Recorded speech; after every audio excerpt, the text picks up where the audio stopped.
क्या भिडटी होगापी जाऊँगी स्क्रीन में देखिकी समस्ते जापर आज आम मगध एम्पायर भिडटी बनवाई जाऊँ जदिव आगु दुईटी भिड बना ही सारी किंतु मगध एम्पायर गोटे विराट बड़ चैप्टर भारत इतिहास रे एवं या आम छाड़ीदे तेल भारत इतिहास पूरापूरी असंपूर्ण इनकम्प्लीट कहुए तेणु competitive exams point of view जब आम देखू ताले मगध एम्पायर बहुत गुड़िया क्वेश्चन आसता है आम स्किप करदे ताले आम प्राय जनरली 2 to 3% क्वेश्चन से मगध एम्पायर उपर आसता है केवल जे से एम्पायर उपर नुहे ताने होची राजवंश मानक उपर से तैयारी करथिबा मॉन्यूमेंट्स उपर एवं तांकर लिनिएज उपर अर्थात किए कहार पुओ बा किए कहार बापा ए टाइप रो क्वेश्चन भी आसता है एमती बहुत क्वेश्चन अच्छी जो गुड़िक कि मगध एम्पायर उपर आसता है तेणु मगध एम्पायर जदि कौन एस्पिरेंट ता उपरे ध्यान न देकी एग्जाम एपियर करती ताने इनकम्प्लीट प्रिपरेशन बोली कहुए तो आज आम डिस्कसन करवा आगु जो आम कही जे इतिहासकार माने मगध एम्पायर को 5 भाग रे भाग करमती वैदिक मगध मगध महाजनपद एवं मगध एम्पायर देन हूँ क्लासिकल मगध देन हूँ मेडिवल मगध ठीक अच्छे आउ वैदिक मगधर जो राजवंश गुड़िक दिखाई किकात एवं बृहद्रथ डायनास्टी ये दुईटी उपरे प्राय आमरी आमे जो एग्जाम गुड़िक भिडियो दौचु से गुड़िक प्राय आसी न थाए किंतु आमे सेपरी मगध महाजनपद जो राजवंश गुड़िक शासन करते प्रद्यत हारियांक शिशुनाग ए भितर हारियांक पाखरु शिशुनाग पर्यंत आम इम्पोर्टेंट एवं मगध एम्पायर जोटा नामकरण करा इतिहासकार मान द्वारा नंदवंश मौर्य वंश शुंग वंश कण्वा डायनास्टी एगुड़िक भी सेपरी बहुत इम्पोर्टेंट तेणु आम लास्ट वीडियो रे नंदवंश विषय हारियांक ठारू कण्वा डायनास्टी पर्यंत आम कभर करूँ आज आम क्लासिकल मगध उपरे डिस्कसन करवा अर्थात कण्वा डायनास्टी पतन पर जो राजा मैंने आसते से विषय डिस्कसन करवा जमती कण्वा डायनास्टी शेष राजा जी थे सुशर्मान ताकू हत्या करी परास्त करी जी राजा होते से सतवाहन डायनास्टी प्रतिष्ठा करते अर्थात साउथ इंडिया गोटे राजवंशर नाम हूँ सतवाहन एवं से सतवाहन राजा मैंने आसिकी मगध एम्पायर से शासन करते किंतु से आम छाड़ीदे ताले लिंक मिलबनी कनेक्शन मिलबनी से सतवाहन डायनास्टी पर आज डिस्कसन करवा तापर पुणी मगध एम्पायर जो राजा थे गुप्त पीरियड गुप्त वंश से आज डिस्कसन करवा 50 MCQ माध्यम डिस्कसन करवा ठीक अच्छे तेल आजिकार टॉपिक हूँ क्लासिकल मगध ठीक अच्छे मगध एम्पायर क्लासिकल मगध रे कौ शासन कौ राजा माने शासन करते आज डिस्कसन करवा 50 MCQ इम्पोर्टेंट क्वेश्चन प्रत्येक क्वेश्चन बहुत ही इम्पोर्टेंट SSC CGL हो कि CHSL हो आम स्टेट OPSC हो कि OSSC हो जेकोसी एग्जाम रे क्वेश्चन आसता है जमी गोटे छोट एग्जाम्पल दूसरी मौर्य डायनास्टी अशोकों आसो कि नहीं चंद्रगुप्त मौर्यों ठीक अच्छे पुष्यामित्र शुंगों जमी बहुत क्वेश्चन प्राय पिला माने पाइथिबे जमी गुप्त पीरियड रे चंद्रगुप्त 1 विक्रमादित्य एमती तापरे जो कोर्ट रे थिले जो माने बराह मीर बाणभट्ट एमान भी तो क्वेश्चन आसीबो ठीक अच्छे बराह मीर को कालिदास को एम सब विक्रमादित्य कोर्ट रे थे तेणु क्वेश्चन बहुत थर आगे भी आस ठीक अच्छे तेणु आज आम ताले देखा सतवाहन डायनास्टी ठीक अच्छे तापर हूँ मगध एम्पायर गुप्त डायनास्टी देन आम जाना जे सतवाहन डायनास्टी माने कौ जगार शासन करते यहाँ देखिपे शेडेड पोर्सन जो मैपटा दिखाई यहाँ हूँ सतवाहन डायनास्टी जो शासन करते तार विस्तृत केते पर्यंत थिला सेटा गुजरात रु आरंभ करी उज्जैन सांची ठीक अच्छे प्रतिष्ठान अमरावती बनवासी यही सबू जगह गुड़िक से शासन करते जमीक आम ओडार साउदर्न ओडिशा भी से भितर थिला ठीक अच्छे ताले यहाँ हूँ सतवाहन डायनास्टी जो आसिले कण्वा डायनास्टी को परास्त करके यही जगह से शासन करते देखा बर्तमान सतवाहन जो आम डायनास्टी कहूँ राजा कौ मैंने थे शासक कौ मैंने थे निश्चय भी क्वेश्चन आसीपे ଯେମିତି ଏଇ ଦିଆଯାଇଥିବା ନାମ ଗୁଡ଼ିକୁ ମୁଁ ଆଗେ ପଢ଼ୁଛି। ସିମୁକ, କାହ୍ନା, ସତକର୍ଣ୍ଣି 1, ସତକର୍ଣ୍ଣି 2। ଠିକ ଅଛି।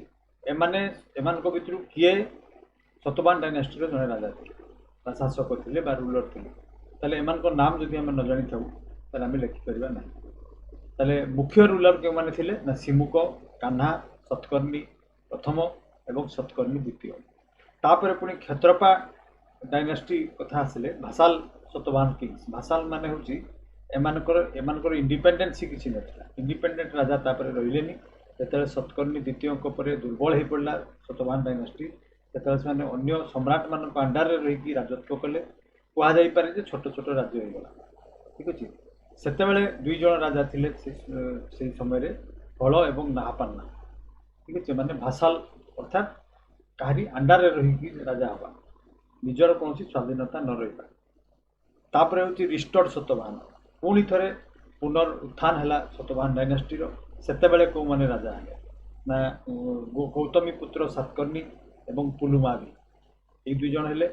ତାପରେ କେଉଁମାନେ ହେଲେ ନା ବଶିଷ୍ଠ ପୁତ୍ର ସାତକର୍ଣ୍ଣି, ଶିବଶ୍ରୀ ପୁଲୁମାଭି, ଶିବ ସ୍କନ୍ଦ ସତକର୍ଣ୍ଣି, ଦେନ୍ ଯଜ୍ଞଶ୍ରୀ ସତକର୍ଣ୍ଣି, ତାପରେ ହେଉଛନ୍ତି ବିଜୟ ସତକର୍ଣ୍ଣି। ଏଇମାନେ ସବୁ ପୁଣି ଥରେ ସେଇ ସତବାହନ ଡାଇନାଷ୍ଟିର ଜଣେ ଜଣେ ସମ୍ରାଟ ହେଲେ। ତାପରେ ପୁଣି ଦୁର୍ବଳ ହୋଇପଡ଼ିଲା ବିଜୟ ସତକର୍ଣ୍ଣିଙ୍କ ପରେ ପୁଣି ଥରେ ସତବାହନ ଡାଇନାଷ୍ଟିର ପତନ ଘଟିଲା ଏବଂ ଛୋଟ ଛୋଟ ଜିଲ୍ଲା ଯେମିତିକି ଆମର ଏଠି ଅଛି ଆମ ଷ୍ଟେଟ୍ର, ସେହିପରି ଛୋଟ ଛୋଟ ଜିଲ୍ଲାରେ ସେମାନେ ରାଜା ହେଲେ। ତେଣୁ ରିଜନାଲ ସତବାହନ ବୋଲି ତାଙ୍କୁ କୁହାଗଲା। ସେଇ ଭିତରେ ତାହେଲେ କେଉଁମାନେ ରାଜା ଥିଲେ? ଚନ୍ଦ୍ରଶ୍ରୀ ପୁଲୁମାଭି 2, ଅଭିସାର ଈଶ୍ୱର ସେନା, ମଧାରୀ ପୁତ୍ର ଶାକସେନା, ହରିତି ପୁତ୍ର ସାତକର୍ଣ୍ଣି, ଏଇମାନେ ସବୁ ପୁଣି ଥରେ ରାଜା ହେଲେ। ତାହେଲେ ଏଇମାନେ ହେଉଛନ୍ତି କେଉଁ ରାଜବଂଶର ଜଣେ ଜଣେ ରାଜା ଅଟନ୍ତି ନା ସତବାହନ ଡାଇନାଷ୍ଟି। ତାପରେ ଆମେ ଦେଖିବା ନେକ୍ସଟକୁ ଯେ ଗୁପ୍ତ ଏମ୍ପାୟାର କେମିତି ଆସିଲା। ଠିକ ଅଛି। ଗୁପ୍ତ ଏମ୍ପାୟାର ପୁଣି ଥରେ ମଗଧ ଉପରେ ଶାସନ କଲା ବା ରାଜତ୍ୱ କଲା। ଗୁପ୍ତ ଏମ୍ପାୟାରର ସେହିପରି ବିସ୍ତୃତ କେତେ ପର୍ଯ୍ୟନ୍ତ ଥିଲା ଦେଖିପାରୁଥିବେ ସମସ୍ତେ। ଏଇଟା ହେଉଛି ଭାରତର ମ୍ୟାପ୍ ଏବଂ ପାକିସ୍ତାନରୁ ଆରମ୍ଭ କରି ଆଫଗାନିସ୍ତାନରୁ ଆରମ୍ଭ କରି ପୁରା ବାଂଲାଦେଶ ଏବଂ ବର୍ମା ଏପଟେ ଯାଇକି ସାଉଥ ଇଣ୍ଡିଆର କାଞ୍ଚିପୁରମ୍ ପର୍ଯ୍ୟନ୍ତ ସେମାନେ ଭାରତକୁ ଶାସନ କଲେ। ଠିକ ଅଛି। କାଞ୍ଚିପୁରମ୍, ପିଷ୍ଟାପୁର ହେଉଛି ଆନ୍ଧ୍ରପ୍ରଦେଶର ଗୋଟେ ପିଠାପୁର ବୋଲି ଜାଗା ଅଛି, ସେଟାକୁ ଆଗରୁ ପିଷ୍ଟାପୁର କୁହାଯାଉଥିଲା। ଉଜ୍ଜୈନ, ଠିକ ଅଛି, ଗିରିନଗର ବା ଗିରନାର, ମଥୁରା, ଦେନ୍ ତକ୍ଷଶିଳା, ଅଯୋଧ୍ୟା, ପ୍ରୟାଗରାଜ, ପାଟଳିପୁତ୍ର, ପ୍ରୟାଗ ଜ୍ୟୋତିଷପୁର, ଆସାମ, ଏହିସବୁ ଜାଗାରେ ଗୁପ୍ତ ଏମ୍ପାୟାର ମାନେ ତାଙ୍କର ଏହିସବୁ ଜାଗା ଗୁଡ଼ିକୁ ଶାସନ କରୁଥିଲେ ଗୁପ୍ତ ପିରିୟଡ଼ରେ। ବର୍ତ୍ତମାନ ଆମେ ସେହିପରି ଗୁପ୍ତ ସାମ୍ରାଜ୍ୟରେ କେଉଁ କେଉଁ ରାଜାମାନେ ଥିଲେ ତାଙ୍କ ନାମ ନିଶ୍ଚିତ ଭାବରେ ଆମେ ଜାଣିବା ଦରକାର। ପ୍ରଥମ ହେଉଛନ୍ତି ଶ୍ରୀଗୁପ୍ତ, ତାପରେ ଘଟୋତ୍କଚ, ଦେନ୍ ଚନ୍ଦ୍ରଗୁପ୍ତ ପ୍ରଥମ, ସମୁଦ୍ରଗୁପ୍ତ, କଚ୍ଚା, ରାମଗୁପ୍ତ, ଚନ୍ଦ୍ରଗୁପ୍ତ ସେକେଣ୍ଡ ବା ବିକ୍ରମାଦିତ୍ୟ, ଦେନ୍ କୁମାରଗୁପ୍ତ ଫାଷ୍ଟ, ସ୍କନ୍ଦଗୁପ୍ତ, କୁରୁଗୁପ୍ତ, କୁମାରଗୁପ୍ତ ଦ୍ୱିତୀୟ, ଦେନ୍ ବୁଦ୍ଧଗୁପ୍ତ, ନରସିଂହଗୁପ୍ତ ବାଲାଦିତ୍ୟ, କୁମାରଗୁପ୍ତ ଥାର୍ଡ଼, ଦେନ୍ ବିଷ୍ଣୁଗୁପ୍ତ ଚନ୍ଦ୍ରାଦିତ୍ୟ। ଏଇମାନେ ସବୁ କାହାର ଥିଲେ ରାଜା ନା ଗୁପ୍ତ ରାଜବଂଶର ଜଣେ ଜଣେ ସମ୍ରାଟ ଥିଲେ। ତେଣୁ ଏଇ ରାଜାମାନଙ୍କୁ ମନେ ରଖିବାର ଗୋଟେ କାରଣ ହେଉଛି ଯେ ଏଇମାନଙ୍କ ଭିତରୁ ସପୋଜ ଘଟୋତ୍କଚ କେଉଁ ରାଜବଂଶର ଜଣେ ରାଜା ଥିଲେ, ତାହେଲେ ଆମେ ଯଦି ଜାଣିନଥିବା ଯେ ସେ ଗୁପ୍ତ ବଂଶର ରାଜା ଥିଲେ ତାହେଲେ ଆମେ ତାଙ୍କୁ ଜାଣିପାରିବା ନାହିଁ। କିନ୍ତୁ ଚନ୍ଦ୍ରଗୁପ୍ତ କହିଲେ ଆମେ ହୁଏତ କହିଦେଇପାରୁ ଯେ ଗୁପ୍ତ ବଂଶ ହୋଇଥିବେ, କିନ୍ତୁ ଯଦି ଘଟୋତ୍କଚ କୁହାଯାଏ, ଠିକ ଅଛି, ତାହେଲେ ଆମେ ଜାଣିପାରିବା ନାହିଁ। ସେଇଥିପାଇଁ ଏ ନାମ ଗୁଡ଼ିକ ଥରେ ଥରେ ଆଟଲିଷ୍ଟ କାନରେ ବାଜିଥିବା ଦରକାର। ଠିକ ଅଛି। ବର୍ତ୍ତମାନ ଏମାନଙ୍କ ଉପରେ ଆମେ MCQ ଫର୍ମାଟ୍ରେ 50ଟି କ୍ୱେଶ୍ଚନ୍ ମାଧ୍ୟମରେ ସତବାହନ ଏବଂ ଗୁପ୍ତ ପିରିୟଡ଼ ବିଷୟରେ ଜାଣିବା। ଠିକ ଅଛି। So welcome back to talk with Chuck. Talk with Chuck ପୁଣି ଥରେ ଆପଣମାନଙ୍କୁ ସ୍ୱାଗତ। So without any further delay, let's get going with this video to get started.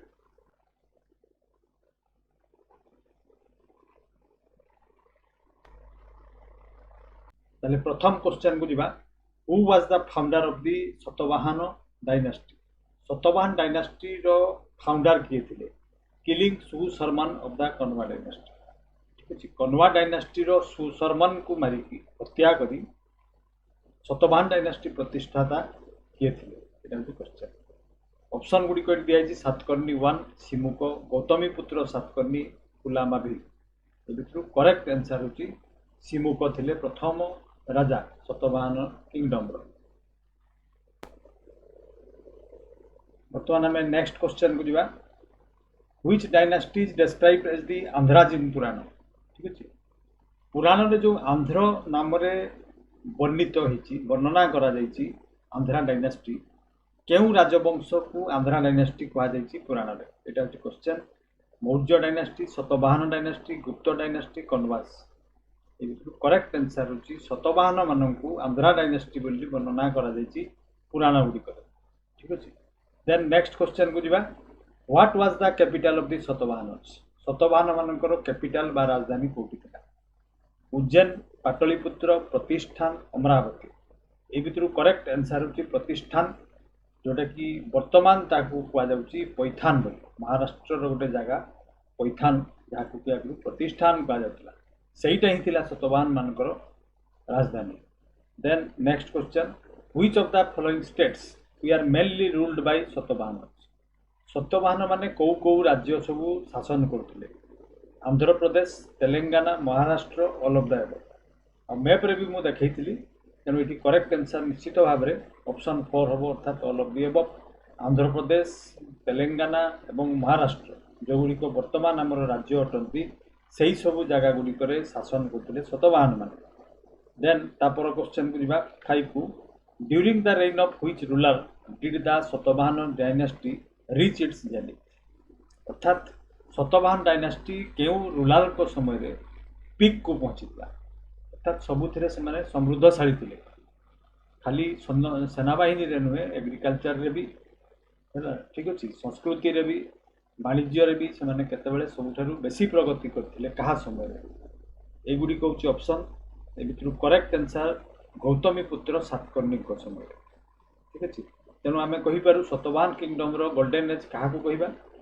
ना गौतमी पुत्र Satakarni period then next question in which inscription of Odisha is the name of Satakarni प्रथम by one mentioned bye सम्राट खारवेल ठीक अच्छे सातकर्णी प्रथम विषय रे आम ओडिशार गोटे जगार सम्राट खारवेल लिखिं ताने ये बुझी होची जे आमर जो सम्राट खारवेल थिले से तांकू जानी थिले बा समसामयिक थिले ठीक अच्छे तो क्यों इनस्क्रिप्शन रे लिखाई भितर करेक्ट आंसर होची ऑप्शन नंबर 1 हाथी गुंफा इनस्क्रिप्शन खंडगिरी एवं उदयगिरी रे जो हाथी गुंफा अच्छी से हाथी गुंफा रे खारवेल कहा विषय लिखिं सतकर्णी प्रथम विषय then next question The reconstruction of Buddhist stupa at Sanchi was performed by which Satavahana ruler?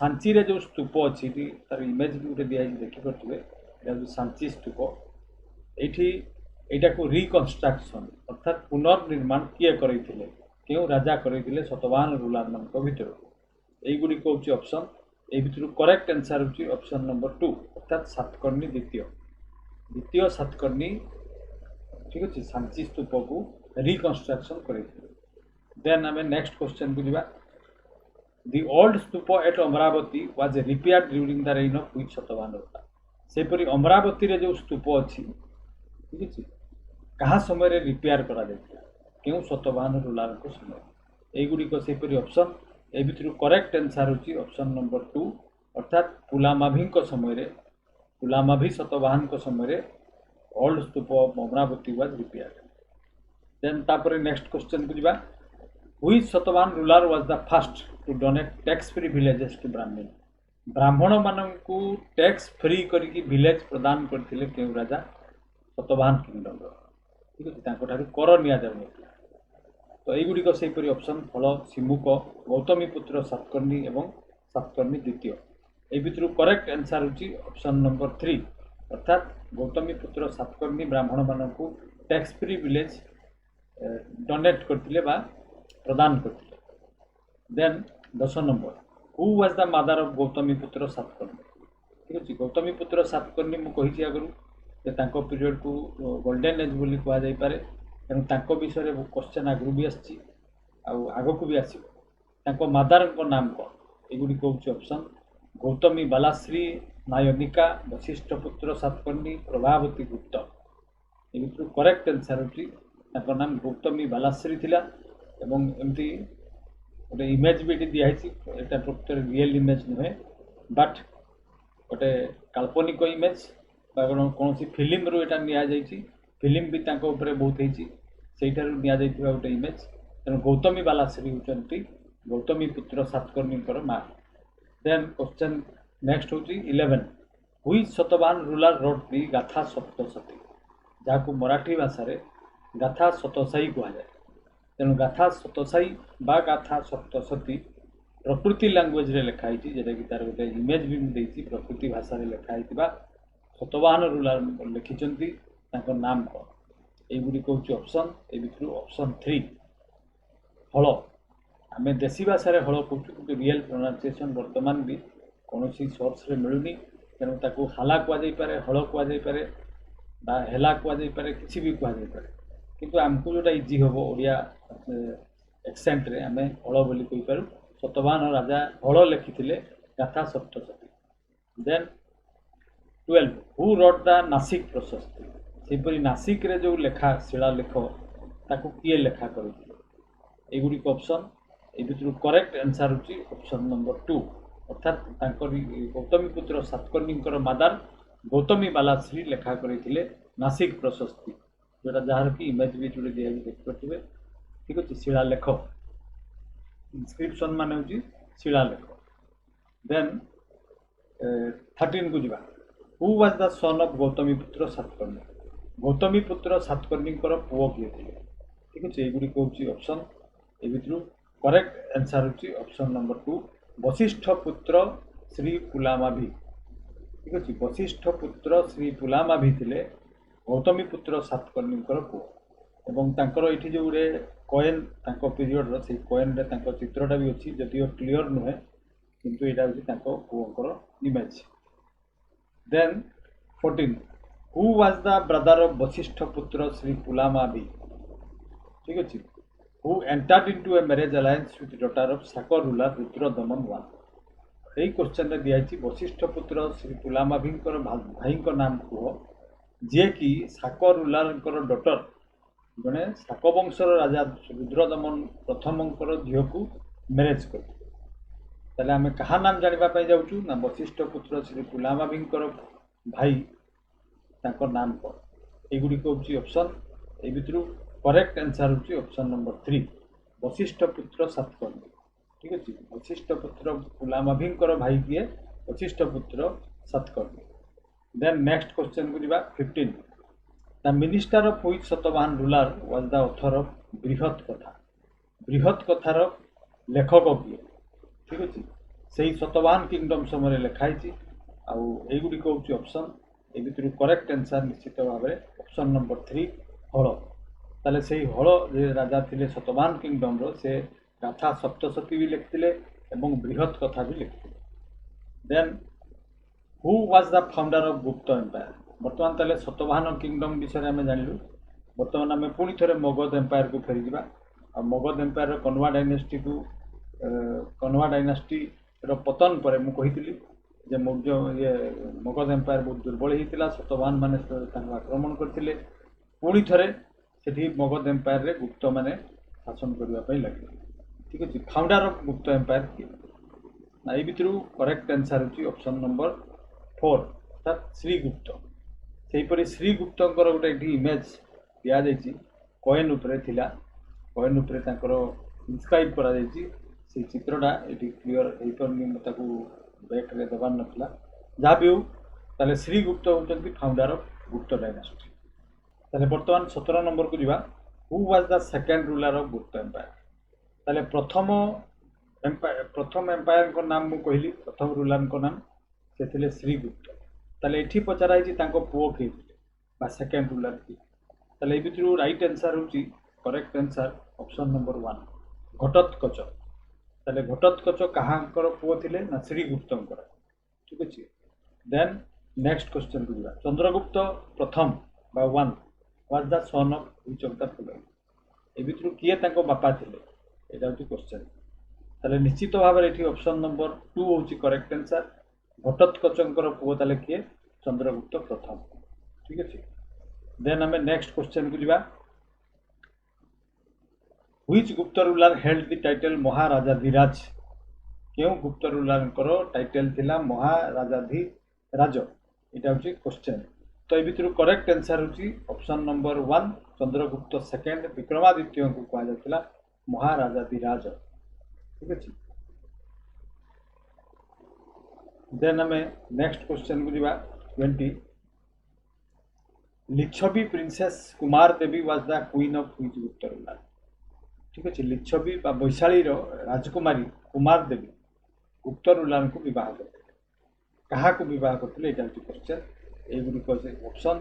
এই ଭିତରୁ କରେକ୍ଟ ଆନ୍ସର ହେଉଛି ଚନ୍ଦ୍ରଗୁପ୍ତ ପ୍ରଥମଙ୍କର ସ୍ତ୍ରୀ କିଏ ଥିଲେ? କୁମାର ଦେବୀ।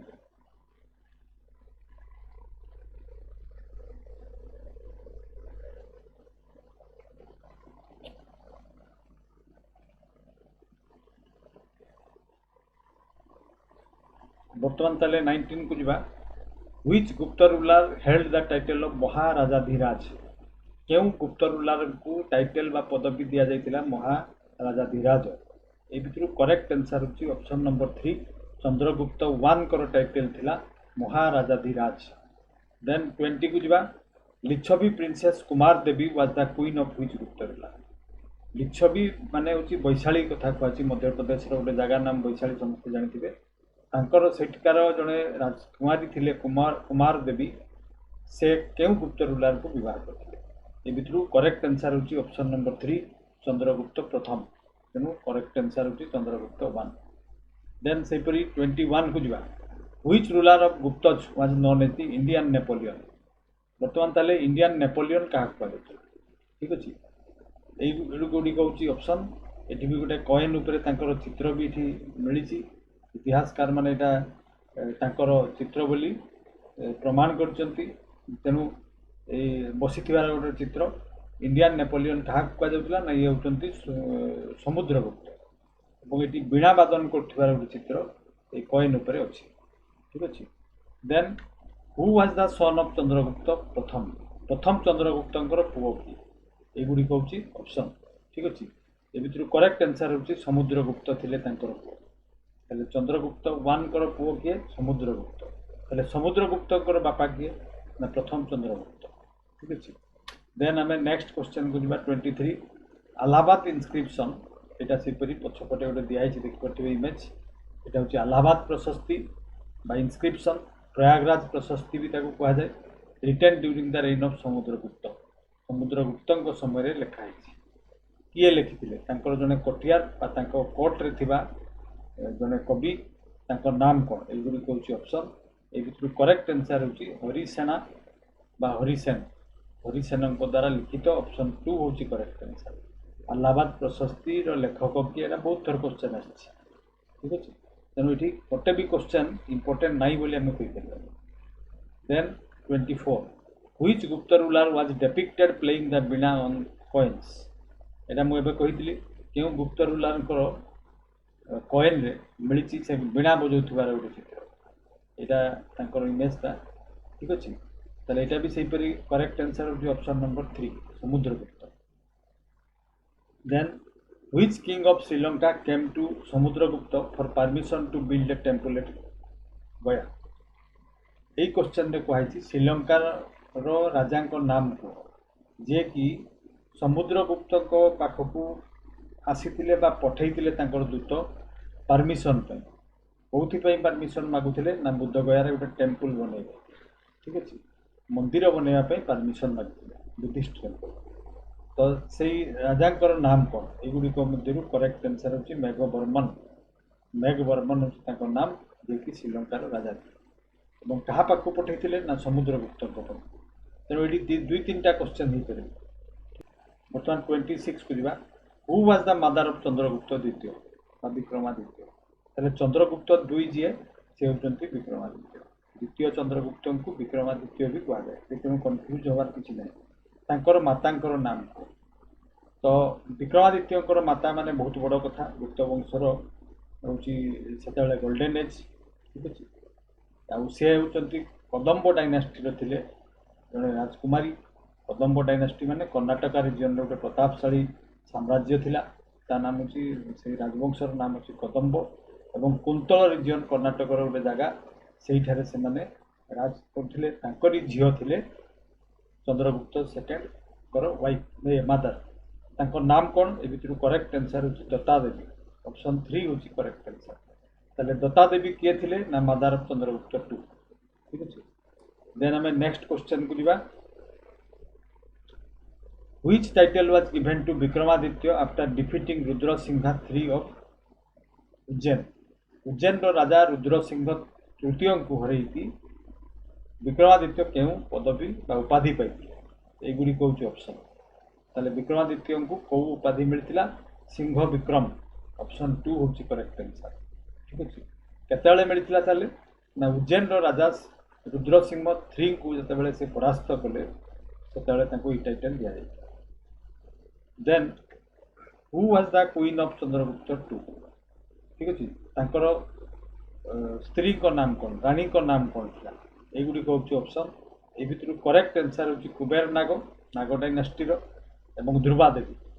ତେଣୁ ଦୁଇଟି ଯାକ ଏ ଆଣ୍ଡ ବି ବୋଥ୍ ଆର୍ ଆନ୍ସର୍ସ। ତେଣୁ ଅପସନ୍ 3 ହେଉଛି ଏଠି କରେକ୍ଟ ଆନ୍ସର। ତାହେଲେ ବିକ୍ରମାଦିତ୍ୟଙ୍କର ସ୍ତ୍ରୀଙ୍କର ନାମ କ'ଣ ଥିଲା? କୁବେର ନାଗ ଏବଂ ଧ୍ରୁବା ଦେବୀ। ଦେନ୍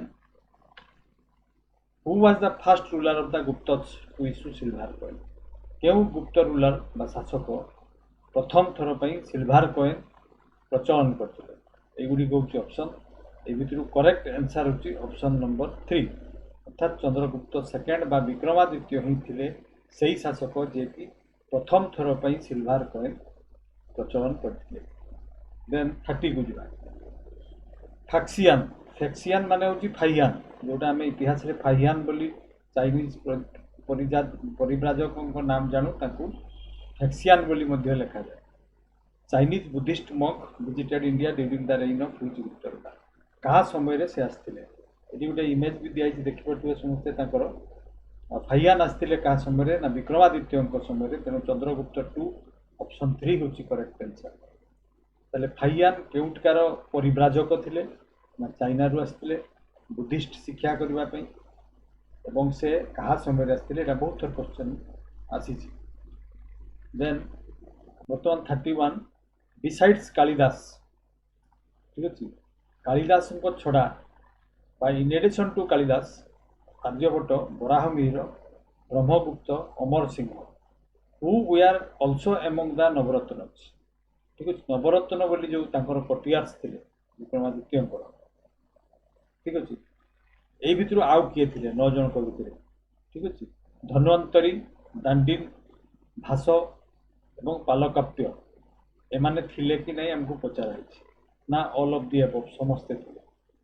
ତାହେଲେ ତେଣୁ ଏଠି କରେକ୍ଟ ଆନ୍ସର ହେଉଛି ଅପସନ୍ ନମ୍ବର 5 ବା ଇ। ଅର୍ଥାତ୍ ଏମାନେ ତ ଥିଲେ, କାଳିଦାସ ବି ଥିଲେ ବିକ୍ରମାଦିତ୍ୟଙ୍କ କୋର୍ଟରେ, ଆର୍ଯ୍ୟଭଟ୍ଟ ଥିଲେ, ବରାହମିହିର ଥିଲେ, ବ୍ରହ୍ମଗୁପ୍ତ ଥିଲେ, ଅମର ସିଂହ ଥିଲେ, ଧନ୍ୱନ୍ତରୀ ଥିଲେ, ଦାଣ୍ଡିନ୍ ଥିଲେ, ଭାସ ଥିଲେ, ପାଲକପ୍ୟ ଥିଲେ। ତେଣୁ ସମସ୍ତେ ଜଣେ ଜଣେ ଋଷି ଥିଲେ ଯେତେବେଳେ କୁହାଯାଇପାରେ। ଠିକ୍ ଅଛି। ଆଉ ବହୁତ ସେମାନେ ଇନଭେନ୍ସନ୍ ଏବଂ ଆବିଷ୍କାର ବହୁତ କିଛି କରିଛନ୍ତି। ଧନ୍ୱନ୍ତରୀ ତ ଆୟୁର୍ବେଦିକ ପାଇଁ ଆମେ ଧନତେରସ୍ ମାନୁ, ସମସ୍ତେ ଜାଣିଥିବେ। ବରାହମିହିର ବି ସେହିପରି ଆଷ୍ଟ୍ରୋନୋମିଷ୍ଟ ଥିଲେ। ଆର୍ଯ୍ୟଭଟ୍ଟ ସେହିପରି ଜଣେ ଆଷ୍ଟ୍ରୋନୋମିଷ୍ଟ ଥିଲେ। କାଳିଦାସ ତ ଲେଖକ ଥିଲେ। ଏମିତି ତାଙ୍କର ବହୁତ କିଛି ଅବଦାନ ରହିଛି ଭାରତ ଇତିହାସରେ, ଭାରତ ପାଇଁ। ତେଣୁ ସେମାନେ ସବୁ ବିକ୍ରମାଦିତ୍ୟଙ୍କ କୋର୍ଟରେ ଥିଲେ। ଦେନ୍ ଆମେ ନେକ୍ସଟ କ୍ୱେଶ୍ଚନକୁ ଯିବା। 32। ହୁ ୱେଆର୍ ଦ ଅଥର ଅଫ୍ ବୃହତ୍ ସମ୍ହିତା ଆଣ୍ଡ ପଞ୍ଚ ସିଦ୍ଧାନ୍ତିକା? ଠିକ୍ ଅଛି। ବୃହତ ସଂହିତାର ଲେଖକ କିଏ ଏବଂ ପଞ୍ଚ ସିଦ୍ଧାନ୍ତିକାର ଲେଖକ କିଏ? ଏଇଟା ଗୋଟେ ତାର ଅପସନ୍ ବି ଦିଆଯାଇଛି। ତାଳପତ୍ର ପୋଥି ସେତେବେଳେ ଥିଲା ସବୁ। ତ ଏଗୁଡ଼ିକର ଲେଖକ କିଏ? ଏଇଟା ହେଉଛି କ୍ୱେଶ୍ଚନ୍। ଠିକ୍ ଅଛି। ଆର୍ଯ୍ୟଭଟ୍ଟ, ବରାହମିହିର, କାଳିଦାସ, ବ୍ରହ୍ମଗୁପ୍ତ। ଏ ଭିତରୁ କରେକ୍ଟ ଆନ୍ସର ହେଉଛି ବରାହମିହିର ଥିଲେ এই দুইটি লেখার লেখক বা রচয়িতা। Then who was the first of India to discover Halley's comet? Halley ধূমকেতু কিଏ প্রথমে ডিসকভার କରିଥିଲେ এই ଭିତରୁ? ঠিক ଅଛି। କରେକ୍ଟ ଆନ୍ସର ହେଉଛି ଅପସନ୍ ନମ୍ବର 3। ବରାହମିହିର ଥିଲେ ପ୍ରଥମ ଯିଏକି ହେଲିଜ୍ କମେଟ୍କୁ ପ୍ରଥମେ ଦେଖିଥିଲେ, ଆବିଷ୍କାର କରିଥିଲେ। ଠିକ୍ ଅଛି। Then who invented the concept of solar systems rotation? approximation of pi, place value system ଏବଂ ଜିରୋ, କିଏ ଏଇସବୁ ଉଦ୍ଭାବନ କରିଥିଲେ, ଇନଭେଣ୍ଟ କରିଥିଲେ? कौन ना सोलार सिस्टम जो रोटेट करछि पृथ्वी सूर्य चारिपटे किए प्रथमे कहिथिले सेपरि पाइर भैल्यू एप्रोक्सीमेट केते हबो बोली किए कहिथिले प्लेस भैल्यू सिस्टम अर्थात दशमिक रे जो आमे दशमिक परे जो प्लेस भैल्यू सिस्टम ठीक अछि एटा को किए कहिथिले एवं जीरो को किए इन्वेंट करथिले भारत रे प्रथम एगुडी कहउछि ऑप्शन ए भितरु करेक्ट आंसर होछि ऑप्शन नंबर 3 आर्यभट्ट। तो आर्यभट्ट कौन कौन इन्वेंशन करथिले आ कौन कौन आविष्कार करथिले सेति गोटे क्वेश्चन में सब गुड को दिया देन तापर हम नेक्स्ट क्वेश्चन करबा द मेहरुली आयरन पिलर ठीक अछि मेहरुली कुतुब मीनार पाखरे जो देखि पड़थबे एटा गोटे इमेज दिया आइछि एटा होछि मेहरुली आयरन पिलर एटा होछि कुतुब मीनार ठीक अछि ता पाखरे मेहरुली आयरन पिलर अछि built during which Gupta ruler कहा समय रे तयारी होछि एगुडी कहउछि ऑप्शन ए भितरु करेक्ट आंसर होछि ऑप्शन नंबर 3 अर्थात विक्रमादित्य समय ठीक अछि आउ कहा जाए जे एटा आउ केठी पोता हेतिला किंतु उदयगिरी रे माने विदिशा मध्य प्रदेश रो विदिशा पाखे गोटे उदयगिरी अछि सेठी प्रथमे पोता हेतिला तापर एटी को अणा जाइछि बोली बहुत इतिहासकार माने मत दियंती आउ वर्तमान किंतु दिल्ली रे जो अछि ता अनंगपाल तोमार अर्थात पाल वंशर जो अनंगपाल तोमार थिले राजा से आनी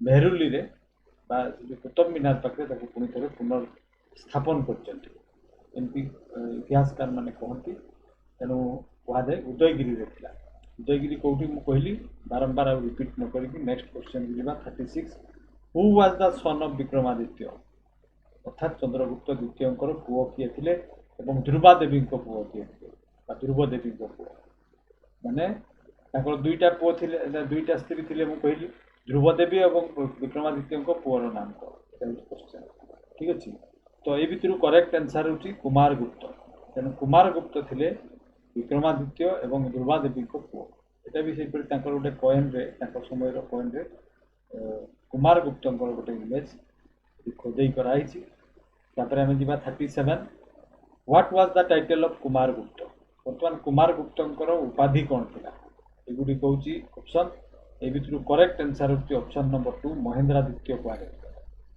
ताले कुमार गुप्त उपाधि कौन महेंद्रादित्य ताले महेंद्रादित्य कहले कहा को बुझिबा गुप्त रूलर एति भी क्वेश्चन आसी पारे then who was the founder of Nalanda university ठीक है एटा नालंदा यूनिवर्सिटी रो ध्वंसावशेष गोटे अच्छी देखिए पछपटे दिखाई तो किए से निर्माण करते ठीक अच्छे आ बर्तमान यहाँ यूनेस्को हेरिटेज साइट हो 2016 मसीहा ठारू क्यों गुप्त रूलर या प्रतिष्ठा करते ऑप्शन 3 हूँ करेक्ट आंसर आ यार प्रतिष्ठाता होते किए ना कुमार गुप्त देन आम नेक्स्ट क्वेश्चन को जावा who was the first Gupta ruler known to be a worshipper of lord Kartikeya अर्थात शिवंकर पुत्र कार्तिक पूजा कर प्रमाण मिली क्यों गुप्त रूलर पूजा कर प्रमाण मिली ठीक अच्छे युड़िक हूँ ऑप्शन ये करेक्ट आंसर हूँ ऑप्शन नंबर 3 अर्थात कुमार गुप्त पूजा करते कार्तिक बोली इतिहासकार माने opinion then who is generally considered to be the last of the great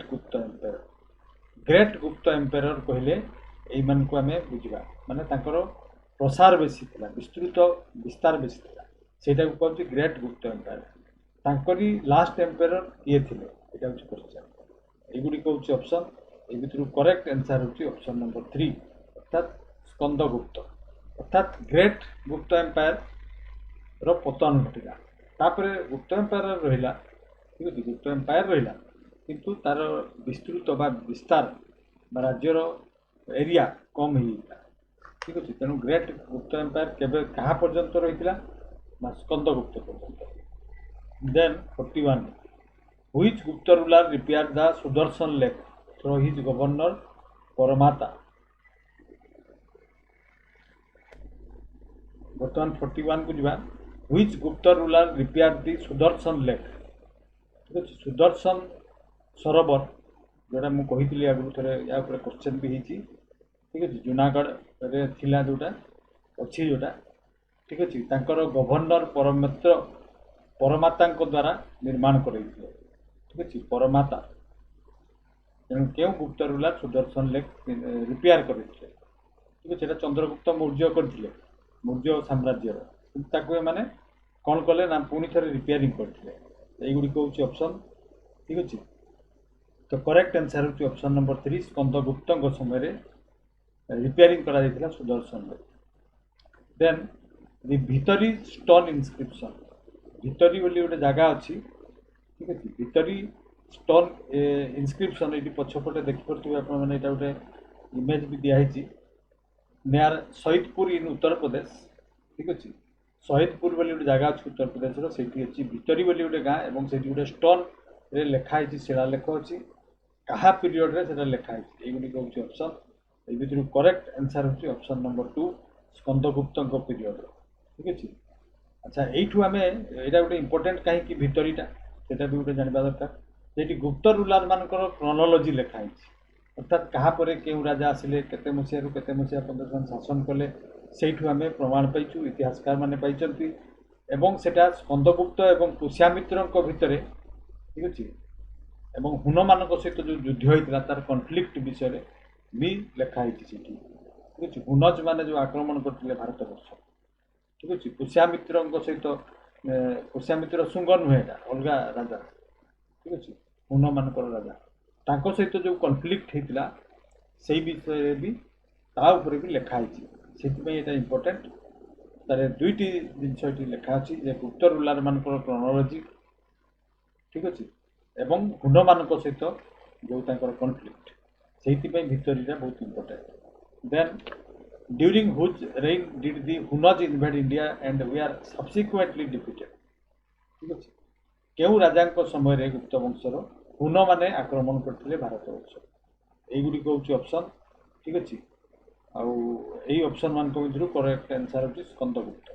ଏବଂ ସେ ଇତିହାସକାର ମାନେ କହନ୍ତି ସେହି ସମୟରେ ଯେ ସ୍କନ୍ଦଗୁପ୍ତ ବହୁତ ଚାପରେ ଥିଲେ, ପ୍ରେସାରରେ ଥିଲେ, କାରଣ ବାରମ୍ବାର ହୁନଜ ମାନେ ସେତେବେଳେ ଆକ୍ରମଣ କରୁଥାନ୍ତି। ତାଙ୍କ ସହିତ ଯୁଦ୍ଧ କରି କରି ତାଙ୍କର ସେ ସର୍ବଶାନ୍ତ ହେଇଥିଲା, ତାଙ୍କ ରାଜ୍ୟ ବହୁତ ଖର୍ଚ୍ଚାନ୍ତ ହେଇଥିଲେ। ତେଣୁ ଗୁପ୍ତ ସାମ୍ରାଜ୍ୟ ପତନ ହେବାର ଗୋଟେ ଏଇଟା ଗୋଟେ ମେଜର କାରଣ ବି ଥିଲା। ତାର ସ୍କନ୍ଦଗୁପ୍ତ ହେଉଛନ୍ତି ସେଇ ରୁଲାର ଗୁପ୍ତ ପିରିୟଡ଼ର ଯାହାଙ୍କ ସମୟରେ କି ହୁନମାନେ ବାରମ୍ବାର ଭାରତ ଆକ୍ରମଣ କରିଥିଲେ। Then 44, which was the chief trading center during the Gupta period? Gupta ପିରିୟଡ଼ରେ ମୁଖ୍ୟ ଟ୍ରେଡିଂ ସେଣ୍ଟର କୋଉଟା ଥିଲା? ଏଇଟା ଗୋଟେ ମ୍ୟାପ୍ ବି ଦିଆହେଇଛି, ସମସ୍ତେ ଦେଖିପାରୁଥିବେ। ଏଠି ମଧ୍ୟପ୍ରଦେଶର ମ୍ୟାପ୍ଟା ଭିତରେ ଅଛି, ପିଙ୍କ କଲର୍ର, ଠିକ୍ ଅଛି। ତ ସେଇ ମଧ୍ୟପ୍ରଦେଶର ଯେଉଁ ମ୍ୟାପ୍ଟା ଅଛି ତା ଭିତରେ ଗୋଟେ ବ୍ଲାକ୍ କଲର୍ ସ୍ପଟ୍ ବି ଅଛି, ଦେଖିପାରୁଥିବେ। ଏଇଟା ହେଉଛି ଉଜ୍ଜୈନ। ତେଣୁ ଉଜ୍ଜୈନ ଥିଲା ଗୁପ୍ତ ପିରିୟଡ଼ରେ ପ୍ରମୁଖ ବିଜନେସ୍ ସେଣ୍ଟର, କମର୍ସିଆଲ ସେଣ୍ଟର। ତେଣୁ ଏଠି କରେକ୍ଟ ଆନ୍ସର୍ ହେଉଛି ଅପସନ୍ ନମ୍ବର 2। ଦେନ୍ ନେକ୍ସଟ କ୍ୱେଶ୍ଚନକୁ ଯିବା। ତାପର କ୍ୱେଶ୍ଚନ ହେଉଛି who was the last king of Guptas? ଗୁପ୍ତମାନଙ୍କର ଶେଷ ରାଜା କିଏ? এইଗୁଡ଼ିକ ହେଉଛି ଅପସନ୍। ଏଇ ଭିତରୁ କରେକ୍ଟ ଆନ୍ସର୍ ହେଉଛି ଭାନୁଗୁପ୍ତ। ତାହେଲେ ଗ୍ରେଟ୍ ଗୁପ୍ତ ଏମ୍ପାୟାର ଯଦି ବିରାଟଟା ହୁଏ, ତା ଭିତରେ ଗୋଟେ ଛୋଟ ଏମ୍ପାୟାର ଅଛି, ଯେଉଁଟାକି ହେଉଛି ତାର ରାଜା ଥିଲେ ଭାନୁଗୁପ୍ତ। ଠିକ୍ ଅଛି। ଦେନ୍ ନେକ୍ସଟ କ୍ୱେଶ୍ଚନକୁ ଯିବା। 46, the building of temples in India started under which dynasty? କେଉଁ ରାଜବଂଶ ସମୟରେ ଭାରତବର୍ଷରେ ମନ୍ଦିର ପ୍ରତିଷ୍ଠା କରିବା ବା ନିର୍ମାଣ କରିବା ଆରମ୍ଭ ହେଲା? এইଗୁଡ଼ିକ ହେଉଛି ଅପସନ୍। ଏ ଭିତରୁ କରେକ୍ଟ ଆନ୍ସର୍ ହେଉଛି ଅପସନ୍ ନମ୍ବର 2, ଗୁପ୍ତମାନଙ୍କ ସମୟରେ। କୁହାଯାଏ ସୋମନାଥ ମନ୍ଦିର ଗୁଜରାଟର ସବୁଠାରୁ ପ୍ରଥମ ମନ୍ଦିର ଭାରତବର୍ଷର ଏବଂ ବିକ୍ରମାଦିତ୍ୟଙ୍କ ଦ୍ୱାରା ନିର୍ମିତ ହୋଇଥିଲା। ତେଣୁ ଗୁପ୍ତମାନେ ପ୍ରଥମେ ଟେମ୍ପଲ ନିର୍ମାଣ କରିବା ଆରମ୍ଭ କରିଥିଲେ। ଦେନ୍ ସେହିପରି 47କୁ ଯିବା। Who built the Dashavatara temple on early 6th century Hindu temple? ଏଠି ଯେଉଁ ଇମେଜଟା ଦେଖାଯାଉଛି ଦେଖିପାରୁଥିବେ ସମସ୍ତେ, ଏଇଟା ହେଉଛି ଦଶାବତାର ଟେମ୍ପଲ ଏବଂ ଏଇଟା ଦେଓଗଡ଼ରେ ଅଛି, ଯେଉଁଟାକି ଲଳିତପୁର ଡିଷ୍ଟ୍ରିକ୍ଟରେ ଉତ୍ତରପ୍ରଦେଶର ଦେଓଗଡ଼ରେ ଅବସ୍ଥିତ। ଠିକ୍ ଅଛି। ମାତ୍ର 125 କିଲୋମିଟର ଝାନ୍ସୀ ଠାରୁ ଦୂରତା ତାର ଦଶାବତାର ଟେମ୍ପଲ। ଏବଂ ଏଇଟା କେଉଁମାନେ ନିର୍ମାଣ କରିଥିଲେ, ଏଇଟା ହେଉଛି କ୍ୱେଶ୍ଚନ। ଗୁପ୍ତ ପିରିୟଡ଼ରେ ନିର୍ମିତ ହୋଇଥିଲା Dashavatar temple. Then 48, which of the following was or were port cities during the Gupta period? ଗୁପ୍ତମାନଙ୍କ ସମୟରେ ପୋର୍ଟ ସିଟି କୋଉଟା ଥିଲା, ଅର୍ଥାତ୍ ବନ୍ଦର କୋଉଠି ଥିଲା? ତାମ୍ରଲିପ୍ତି, ବ୍ରାଉଚ୍, କଲ୍ୟାଣ, କେମ୍ବେ? এইଗୁଡ଼ିକ ସବୁ ଏଇ ତିନୋଟି ହେଉଛି ଆରବ ସାଗରରେ ଏବଂ ତାମ୍ରଲିପ୍ତ ହେଉଛି ୱେଷ୍ଟ ବେଙ୍ଗଲରେ। ठीक अच्छे जोटा कि बर्तमान तमलुक बोली आम जानू तमलुक से चारोटी जगार गुप्त पीरियड रे थिला पोर्ट सिटी देन ताले ये आंसर हम कोटा ना all of the above then next question होची 49 in which period was the existing form of Ramayana and Mahabharata written वर्तमान आम जो रामायण महाभारत पढ़ुचु से रामायण महाभारत आगर रामायण महाभारत ठारू अलगा तो वर्तमान जोटा आमर समाज रे प्रचलित रामायण और महाभारत अच्छी को पीरियड रे लिखाई एगुड़िक ऑप्शन ए भितर करेक्ट आंसर होची गुप्त पीरियड रे लिखाई रामायण और महाभारत वर्तमान एक्जिस्ट करची आम देश रे then 50 Panchatantra is believe to be written during the Guptas Gupta मान समय रे पंचतंत्र लिखाई ठीक अच्छे किए लिखिले एटा होची क्वेश्चन पंचतंत्र तो समस्ते जानी छुआ बेले गोटे वही एनिमल मान मोराल साइंस मोरालिटी विषय रे लिखाई तो सेटा किए लिखिले एगुड़िक भितर करेक्ट आंसर होची विष्णु शर्मन कारण आमे प्राय जिके रे जते बेले देखू विष्णु शर्मा लिखाई थाए किंतु प्रकृत से शर्मा महांती दास मिश्र एमती किसी टाइटल नथिला सेतेबेले तेणु तांको नाम थिला विष्णु शर्मन किंतु ताकू कालक्रमे अपभ्रंश होगी विष्णु शर्मा हो किंतु प्रकृत में तांको नाम होची विष्णु शर्मन तेणु विष्णु शर्मन थिले पंचतंत्र रचयिता ताले एई गुड़िक थिला 50 एमसीक्यू माध्यम रे किछि गुड़िए क्वेश्चन सतवाहन किंगडम एवं गुप्त साम्राज्य उपरे तो एगुड़िक सब कॉम्पिटिटिव एग्जाम्स में बहुत इंपोर्टेंट तेणु जो मैंने एस्पिरेंट अटंती से निश्चित भाव में एगुड़ी प्रिपेयर की जातु याठू जदि बेसी पारुचंती ताले प्रिपेयर हुंतु निश्चित भाव में किंतु मिनिमम तो एतिकी न जानिकी आम परीक्षा हॉल को प्रवेश करवा भी उचित नुहे बोली आम मन करूँ ठीक अच्छे so this was all that I have for today's video be a careerist and always be inside the culture of success thank you for watching